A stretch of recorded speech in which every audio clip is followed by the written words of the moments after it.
விஜய் பார்க்கும்பொழுது அடுத்த 5 வருஷத்துல விஜய் என்ன செய்வார் அப்படின்றது குறித்து ஒரு சின்ன ஐடியா கூட யாருக்குமே வராது. அவர் நாளைக்கு சிஎம் வேட்பாளருங்க, நாளை கழிச்சு யாருக்குங்க தெரியும், அவர் மமிதா பேஜுட்டா அடுத்து படம் நடிக்கிறத பத்தி கூட பேசியிருக்கிறாரு. இது எங்க போய் நிற்கும்? எனிவேஸ் கூட்டணி கிட்டத்தட்ட அதிமுக கூட்டணி உறுதியாயிடுச்சு. அதில் பாமக வருதா தேமுதிக வர்றா அந்த டிஸ்கஷன் இருக்கு. இங்கே திமுக கூட்டணி உறுதியாயிடுது. விஜய் அவர்களும் தனித்து தான் நிற்க போறாரு. அவர் தான் முதலமைச்சர் வேட்பாளர். அவருடைய தலைமையில் தான் கூட்டணி அமைய போகிறது பொழுது விஜய் தனியாக 3வது அணியாக நிற்பது, ஒன்று தனித்து அல்லது கூட 1-2 கட்சிகள் வேணால் சேரலாம், தனியாக நிற்பது திமுகவுக்கு எந்த பாதகத்தையும் ஏற்படுத்தாது என்பது கனிமொழியில் ஆரம்பித்து திமுகவோட லீடர்ஸ் எல்லாருமே சொல்றாங்க.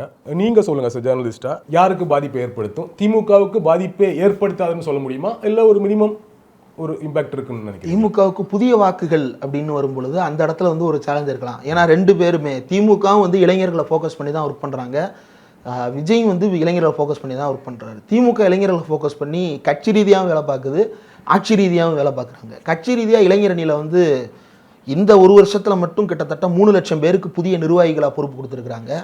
சமூக வலைதள அதாவது ஒரு கட்சியில் வந்து மாவட்டத்துக்கும் அல்லது பகுதிக்கும் துணை அமைப்பாளரும் ஒருத்தர் இருப்பார். அவர் தான் இருக்கிறதுலே கடைசி பொறுப்பு.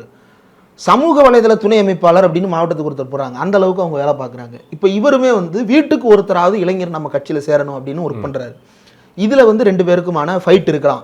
ஓகே, பெரிய பாதிப்பு யாருக்குன்னா ஏடிஎம்கேவுக்கு.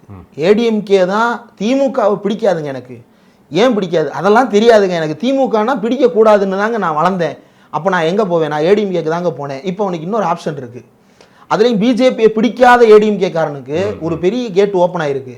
இப்போ பயப்பட வேண்டியது அல்லது உண்மையிலே வேலை பார்க்க வேண்டியது எடப்பாடி பழனிசாமி. அதே போல் இந்த வாக்குகளை கவருவது தான் முதல் நோக்கம். எப்பயுமே ஒரு கட்சிக்கு வந்து அந்த வாக்குகளை எப்படி தன்வசப்படுத்துவதுன்றது தெரிஞ்சிருக்கணும்.